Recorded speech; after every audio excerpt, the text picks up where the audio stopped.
Please make him feel very welcome. It's David Smiedt, ladies and gentlemen.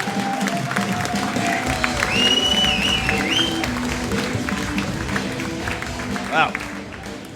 Ladies and gentlemen, please give it up for your amazing MC, Lindsay Webb. He's so great. So great. Right, hello, my name's Dave. Thank you very much for being here this evening. Before I go any further, I need to acknowledge the traditional owners of the land. So if there's anyone here from Suncorp or BOQ, hello. No, that's not going to have you.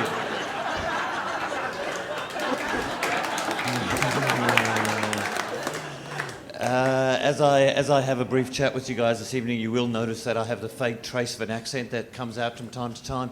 So I'll level with you from the very start. I'm originally from South Africa, so I'm going to start by saying 5 things you've never heard a South African say before. So please, thank you, after you, my mistake, and well played, you deserve to win.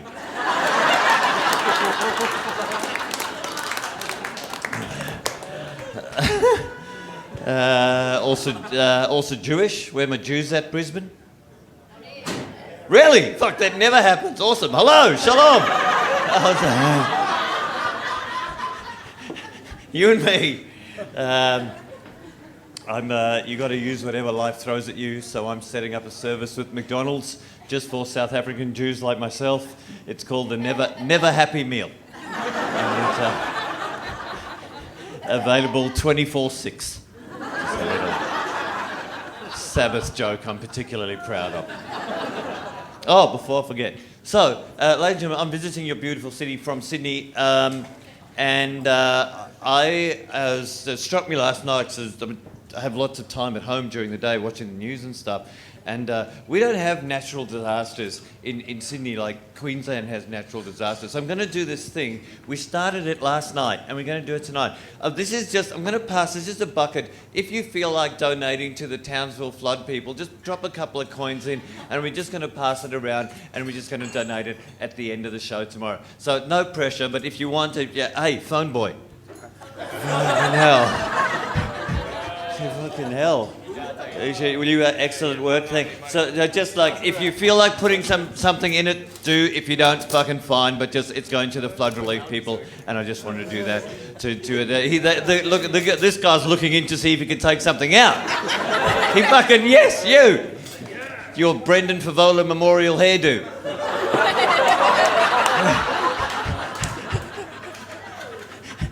Awesome. What are we looking at for an ounce, bro? Tell me. Yeah. I got a feeling you'll know the answer to that question. So if you don't, like you're here and you're supporting comedy, don't feel you have to, but if you can, awesome. I've lived in Australia most of my life. I'm a very proud and patriotic Aussie citizen. I didn't have to do the test to become an Aussie citizen. They introduced that later. Has anyone here done a citizenship test? Paddington, where's the person who said... Oh, hi, sorry, there you go. I'm assuming from your volume and your enthusiasm you're from the States? Canada, awesome, welcome. Welcome, the nice North Americans. Okay. How did you go on your test? Do you remember what score you got out of 20? 100%. 20 out of 20? That's fucking un-Australian. You just have to pass, lady. Yeah. Make us look bad with your knowledge and stuff. Welcome. It's a weird thing that they ask you these 20 questions to prove that you know what it means to be an Aussie. I think there's more to us than that. It's the way we look at the world. It's our attitude. There are 2 stories that typify this for me. A few years ago, Prince Charles's private secretary was travelling through Sydney International Airport, and he got a form to fill in at customs that said occupation. He writes courtier, and he gives it to the bloke at customs, who looks at it and then looks at him and goes, mate, there's no T in courier.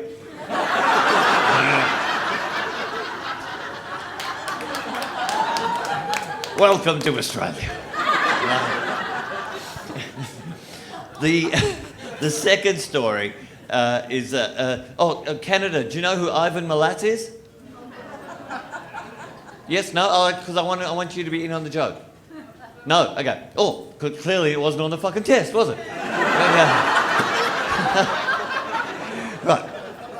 All you need to know about this joke is Ivan Milat was a serial killer. They caught him. He's in jail. That's all you need to know. But he was like one of the worst ones we've ever had. So anything to do with this guy, all the tabloids go crazy over it. And recently, Ivan decided he didn't like being in jail anymore, and he cut off his little finger to protest his jail conditions. And this made every TV show, newspaper, radio you can imagine. The next day, they had to do a press conference about it, right? And the guy who looks after all the jails in New South Wales, his name is Commissioner Ron Woodham. And he's my hero, I'll tell you why. At the press conference, like an older dude, he clearly didn't want to be at the press conference. I said to him, Commissioner Woodham, what is your response to Ivan Milat cutting off his little finger as a protest to his jail conditions? And this man says, word for word, at a nationally televised live news conference, it's not like he could count to 10 before the incident anyway.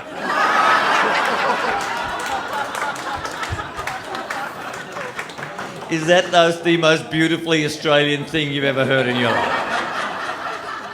That would be great. I haven't chatted to you. Hello, mister, who is on your phone. You going well? Yeah, not too bad. Excellent. Your name? Marcus. Marcus. Excellent. What do you do, Marcus? Or should I rephrase that? How's the World of Warcraft treating you? Because you've got a bit of a vibe. Okay. You're like a metrosexual vampire. I love it. Pale. He's pale but immaculately coiffed. Oh, it's brilliant. Looking good. And statement jewellery. 1, 2, 3, 4 necklaces on. Actually, 2 sorry, they pendants. Sorry. I Pandora this shit, okay? Don't judge me, funny boy. Awesome. So what do you do, Marcus? What sort of work? I work at Aldi with the rest of these guys. Oh, you're all Aldis? I fucking love Aldi. Sure. Oh, you're Woolies. So you're Aldi. Really? Do you actually really work at Aldi and these guys are all Woolies? Well, you're like the outcast of the group. That's so shit. Oh my God. The good kid at school has been bullied because he works for the Germans. That's fucking hilarious, mate.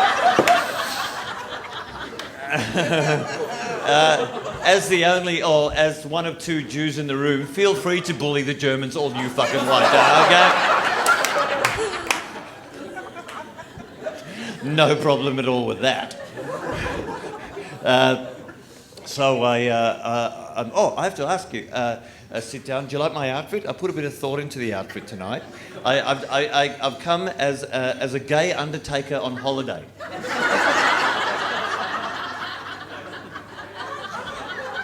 As played by Jeff Goldblum.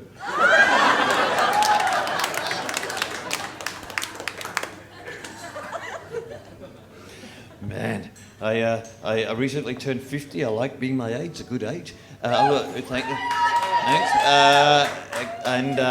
But I'm finding things are passing me by. My priorities have changed. Like in my 20s, people go, Dave, there's a party. I go, ooh, will there be drugs? And in my 30s, people go, Dave, there's a party. I go, ooh, will there be girls? And in my 40s, people go, Dave, there's a party. I go, ooh, will there be parking?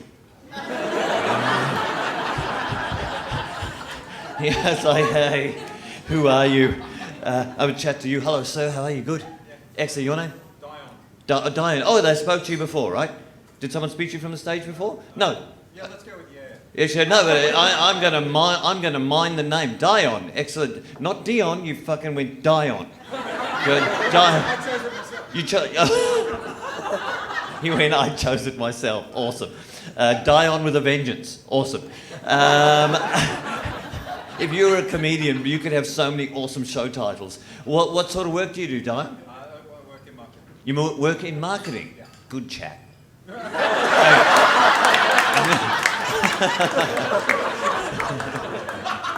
Oh, sorry, bro, I'm messing with you. Is this your partner that you're with? You're married? Yeah. Any kids? No. No kids. I'm in the same boat as you, right?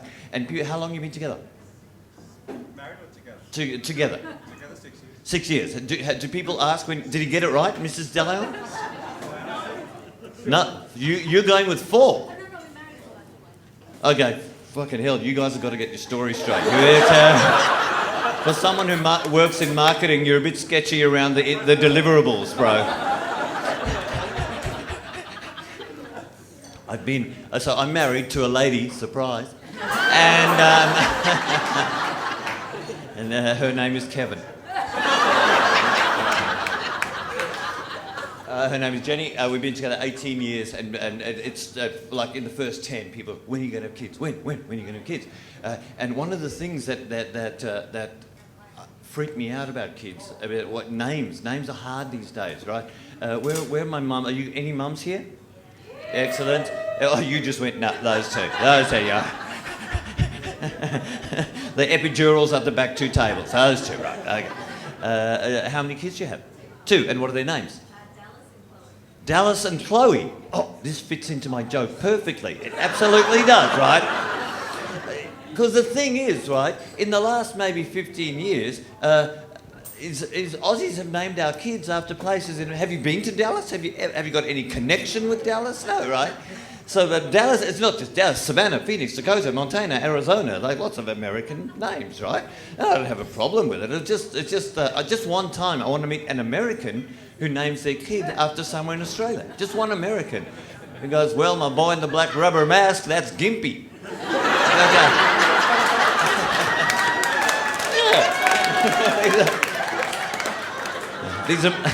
These are my twin girls, Albury and Wodonga. Yes, they're right. Or if they're identical, Wagga Wagga. Maybe. Oh, a pair of twins. Oh. Like your Jesus. That'll be so great. So I'm staying in a kind of a fancy schmancy part of town where there's a Lululemon shop, right? And anyone who buys Lululemon, they can't name their kid properly. It's this weird, they have fucking weird names, the Lululemon people. If you don't, sir, do you know what Lululemon is? No, I'll explain to you. What's your name? Shane. Okay, Shane. Lululemon is a clothing brand, and it's super expensive. It's like $150 for a t-shirt, and it's exercise gear, right? You don't wear it out to a lovely restaurant. You do it to do Pilates in, basically, right? That's what you know. The people who wear lots of Lululemon, they have an amazing core, but no core values, right? You with me? Right. You hear them talking to their kids on fucking James Street. Kale, get away from quinoa.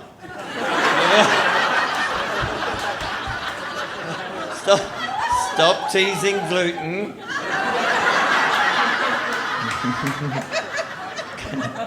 Come play with the French exchange student Balayage. He's very lonely. Yeah, one for the ladies. Thank you. Hello, guys over there. How are you? You good? Excellent. Man with the black t-shirt. Your name? Alex. Oh, you got your cap on indoors too. Fucking you rock on, my friend. What do you do, Alex? You're a cook. Like a meth cook or an actual cook? Oh, like with spices and shit. Okay. Where do you cook at? I can tell people to come have a meal. At an AFL club. Oh, but no carbs there. Awesome work. This is your partner that you with? Excellent. Your name, ma'am? Eloise. And how long have you guys been together? 2.5 years. Cool. How did you meet? Tinder. Right. It's the future, right? Good on you. That's just the way it is. So I'm 50 though. I didn't grow up in the Tinder era. It was Shane, was it? How did you guys meet? On the internet. Fucking well done, you, my friend. Great. It's the way to do it, man. So when you talk to people under 30, it's just all Tinder. That's all. It's all Tinder. When I was growing up, Tinder is how New Zealanders like their lamb cooked. Wow.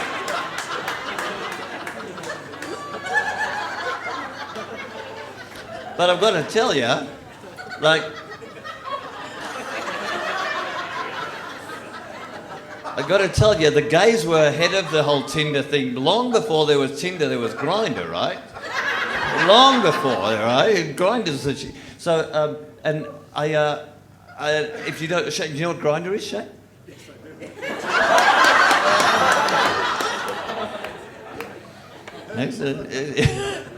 I had to explain to someone at a gig in Adelaide the other day. I went, sir, do you know what Grindr is? He went, has it got something to do with coffee? Oh, oh, bless you, no, but it will keep you up all night.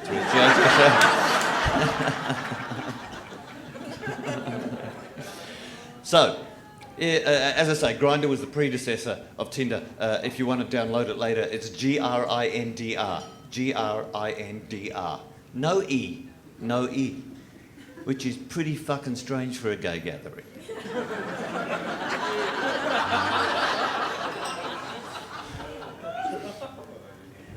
Right. So I'm trying to do I'm trying to do a Jewish version of Grindr called Hebrew. I'm trying to think that my next $1 million idea, Hebrew, right? Or one for lawyers called Pro Bono. Swipe right on that shit. Thank you. I haven't chatted to you. Hello, sir. How are you? Good? Excellent. Your name? Steve. You've been chatted to tonight already, haven't you? Several times. All right. Good. Jesus. Okay. Friendly. Okay.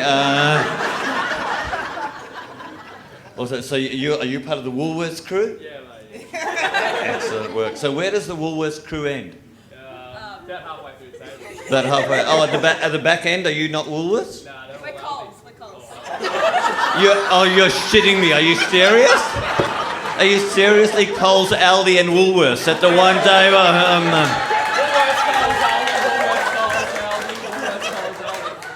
Big hell.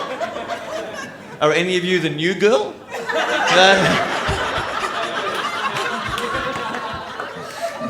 Awesome. That's great. What do you do in your job? What role do you do? Oh, mate, cash registers. You don't have fucking cash registers anymore. We have to do that shit.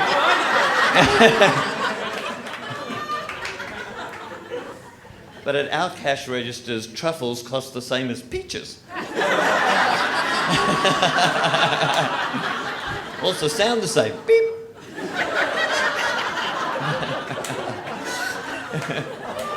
Nice work. Let me ask you this. Are you a Brisbane local? Did you grow up here? Where's home?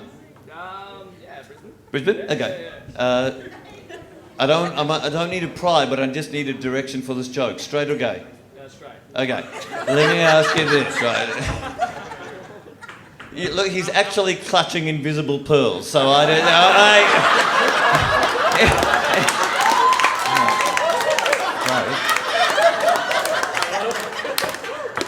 I like musicals and labia. Go fuck yourself. I hear you, bro. So let me ask you this: like, we're back at high school day. Like, you go on a date, you come back, and your mates go, "Did you get to first base? Did you get to second base?" Are you familiar with that expression? Yeah, cool. Like, were you 100% sure where your hands were meant to go for each base, or was it? Yeah, me neither. I didn't know. Shane, did you know first base? Did you know where your hands were meant to go? Not so. It's this big third base. You knew. Okay.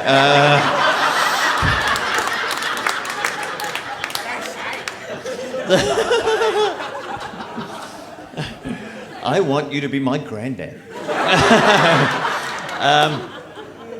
The reason the first base, second base, third base thing is bloody confusing, right? And it's because it's baseball talk, and we're a cricket-playing nation. So if we made it cricket speak, everyone would have a bit clearer idea, right? First base, unleashing a couple of bouncers.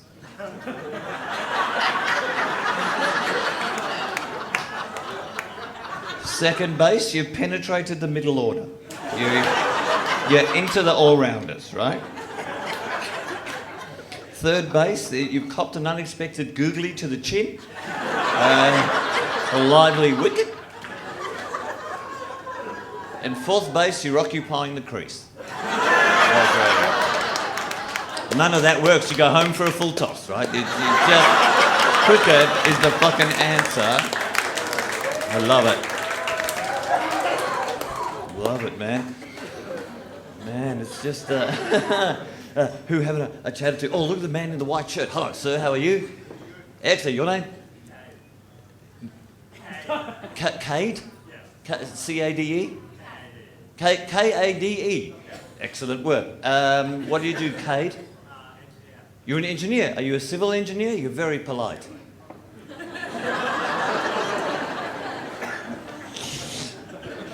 That's my one engineering joke. How old, Kate?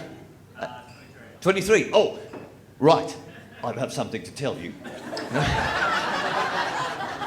Here's the thing, right? You, as a 23-year-old man, has probably never seen pubes on a woman, right? Because you don't, right? Because it's all fucking laser now, right? It's just like, you know, they go from puberty to Brazilian. There's no fucking middle, right, you know? So, me and Shane, we have fucking, Jesus, we have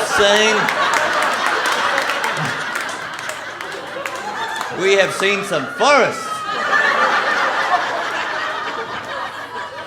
Fucking sexy forests, you know? It's just like, ladies, don't think all men love a Brazilian. We don't. Some men like a woman to look like a woman's meant to look, right? And I personally like a bit of thatch on the cottage. Yeah.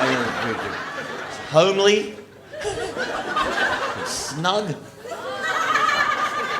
Lovely. I like it, though. Because as soon as we did Brazilians, then people went, oh, it's lost its personality. What am I going to do? I'm going to do vajazzling now. I'm going to bring that. Shane, you know what vajazzling is? Okay. You do. You don't fucking... Oh, he just pointed at her and went, yep.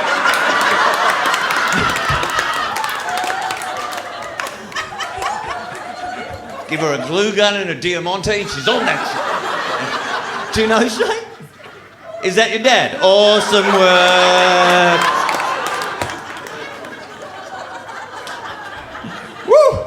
Going to be a fun drive home for you tonight, isn't it? If those of you who don't know what vajazzling is, you take Brazilian wax, everything off, and then you put little diamonds and sparkles and shit, whatever you want to do over there, and hello Christmas. Right? That's it. Right. Now, ladies, do it. If you want to do it, express yourself. Great. I'm not going to say anything in favour or against. If it's your body, you do what the fuck you want to do with it, right? And I don't have to explain that joke to any of anyone here either, because that would be mansplaining. Ladies, you know what mansplaining is. Right. But I just want. I think there should be a bloke's version. I want to have equal opportunity vajazzling. I want to be able to just throw a handful of glitter down my undies and. Right, and call them disco balls, right?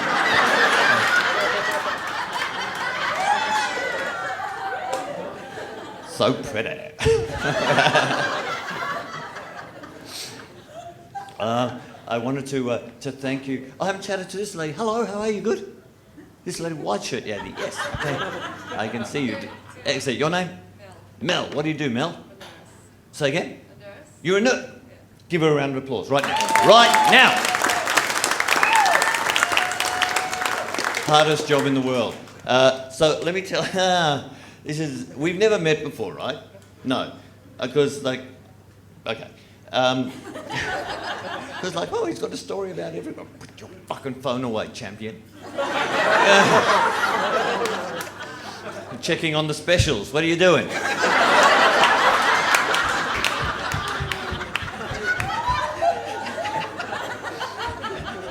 Because I'm a member of that fucking Aldi club. I look every Wednesday. It's like, maybe this is the night I need a spear gun and a waffle maker. Right. No, right. So, about a year ago this time, I was in hospital and kind of bad. I had a cancer in my throat, basically, and I'm fine now. I'm all good. I did a show about it called Finding Chemo, right? Right. The next one's called Remission Impossible, right? So I'm fine. But when you have have you ever done work in intensive care? So, emergency. Oh, so you know when shit goes down, you're there. Okay. So.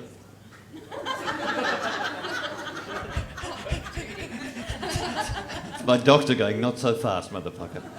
Okay.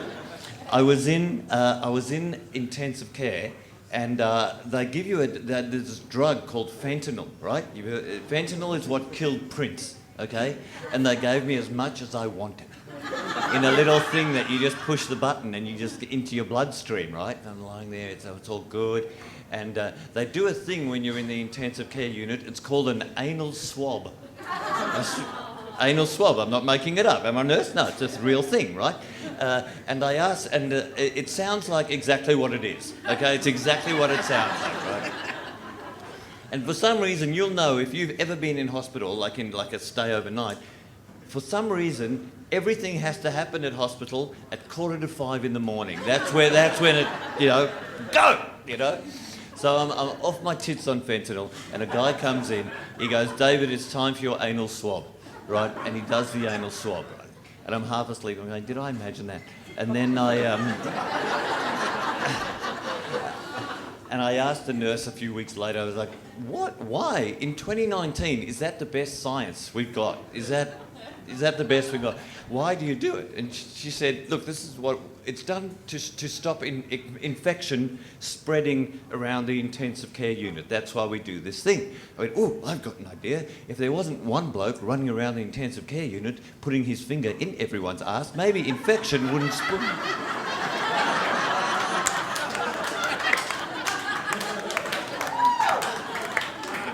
So I was being a total smartass, right? Of course. And then this is why I love nurses, because nurses are always funnier than you. So I said, "Yeah, so what's the deal with the anal swab anyway? Like, haha, I've made a point." And she goes,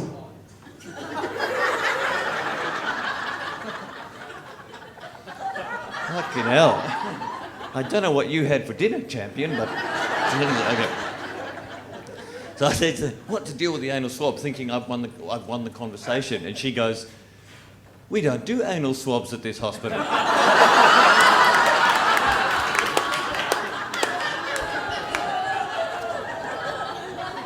And I never saw him again. But he did swipe right. Maybe. Thank you for coming out and seeing something live. I know you could be home watching telly, because we have good telly at the moment, man. If you've got Netflix or I almost said MTV, I'm 105. If you've got Netflix or Apple TV or Stan, telly's great, right? If you've just got free to air, it's just reality TV shows back to back to back to back to back. And I'm just over the whole concept that reality TV is boring because I haven't seen a format that's new or exciting. Like, how many series of I'm a Celebrity have we done? Do you recognise any of them? No. So here's what we need to do, right? We have to start mashing up our shows, get a bit more exciting. The show that shits me is Border Security, because it feels a little racisty uncomfortable to me, right?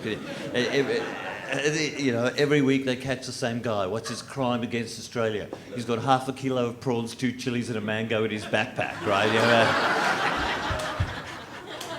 International terrorist Osama bin Farming, right?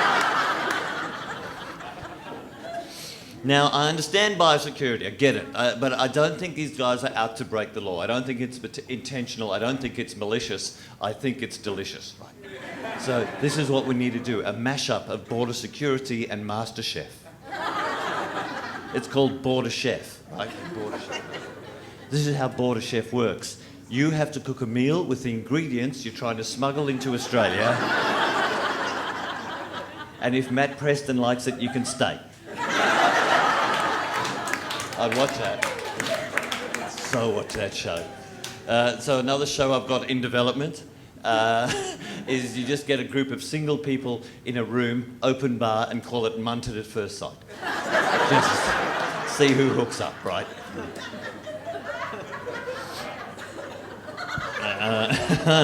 Where are you still thinking about your dad and the vajazzle, aren't you? You're just going... So you have to explain it. You're going to explain it to your gran as well? Say again? Oh, you had to explain it at Christmas to your grandmother and your dad? Fun times at Christmas. Wow. Wow. Wow. I hope you don't get into what happens when Santa comes down the chimney.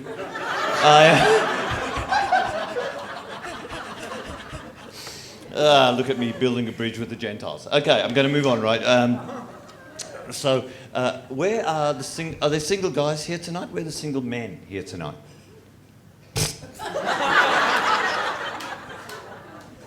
What?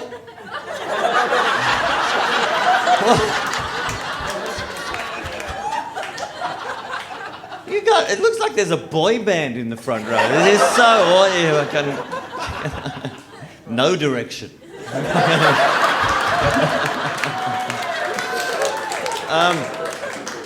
See, single men have got this thing going on where we're in a constant state of whinging no matter where we are on the dating spectrum. Like we'll be going, oh, I want to meet the right girl. I want to just meet the right girl. I want to settle down. Why can't I meet the right girl and settle down? Then we get into a relationship and we keep whinging, but only to our mates. Ladies, you don't know this. Whinging to our, oh, you wouldn't believe it. Since I've been dating this girl, wherever I go, I meet these gorgeous women. Wherever I go, throwing themselves at me. That's because someone else is dressing you now, fuck knuckle.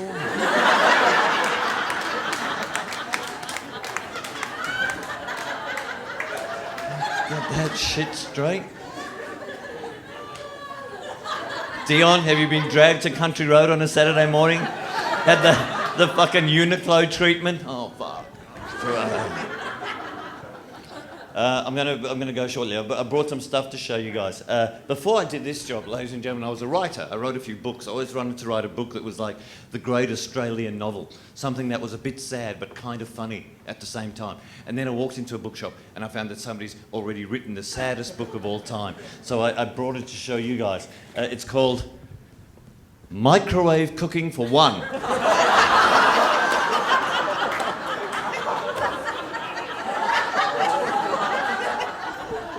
Allow me to draw your attention to the birthday cake on the cover of Microwave.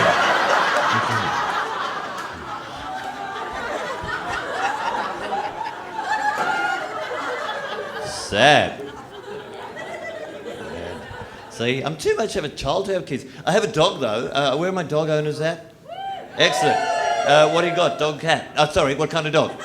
Sorry, I'll just go back. What kind of dog do you have? French bulldog. A French bulldog, awesome. And 3 French bulldogs, brilliant. And do they have French names? No. No, what are the names? Will, Grace and Karen. Will, Grace and Karen. That's awesome. Are they not as funny as they used to be?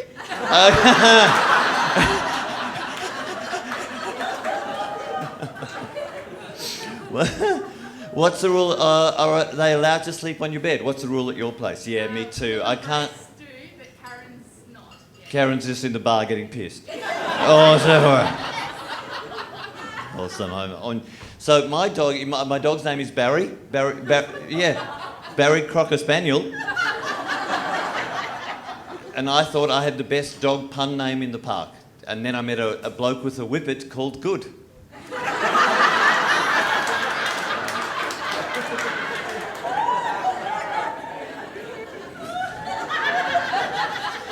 Anyway, so my dog Barry, as long as he has his favourite toy, the world is a safe and happy place. You know, he can sleep anywhere as long as his favourite toy. He curls up the end of the bed with his favourite toy, goes to sleep. Now we have a lovely lady called Vicky who comes and cleans our house once every 2 weeks. She cannot walk past an unmade bed. She cannot do it. I've never asked her to touch the bed. Not part of the deal. If I don't make the bed, Vicky makes the bed. So one day we get home from work and very neatly placed in my wife Jenny's bedside drawer, where she keeps her most personal items, is the dog toy Vicky's found when she's been making the bed.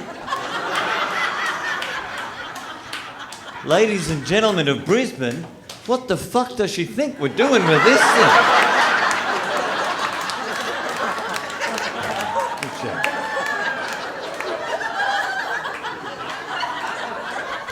There are teeth marks in it.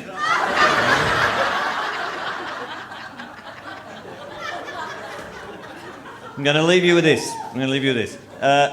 Shane, do you know what a camel toe is? You do? Okay.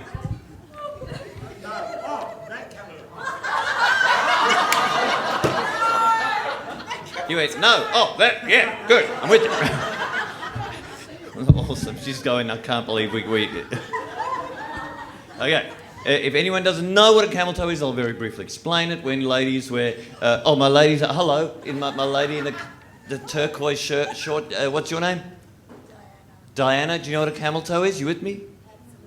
You are? Awesome, okay. If anyone doesn't know, when ladies wear clothing, and I'm talking about gym wear or swimwear, anything with lycra or elastane, stretchy material, and it's a bit snug around the lady garden region, it sometimes can look like there's the toe of a camel.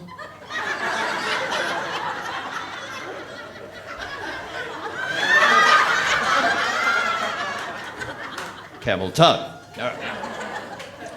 Found this product the other day. It's a camel toe protector. Yeah, it's called a cucini. And that's what it looks like. I hope you guys could see what that looks like, okay?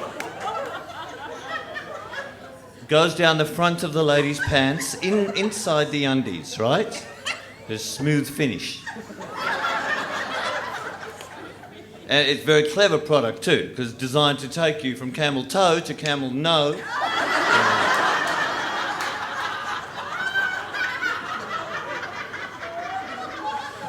There's a before and after photo.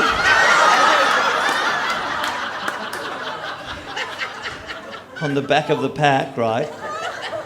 In case you need a bit more convincing. And you can send them to people anonymously in the mail as a present.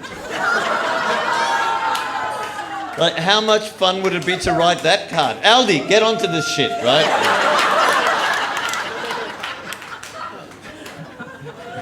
Fucking what aisle will you put it in? I don't know. So you can send them to people anonymously in the mail as a present, but like, how much fun would it be to write the card that goes like, "Dear Shelley, thought this might come in handy. Love, everyone else in the yoga class."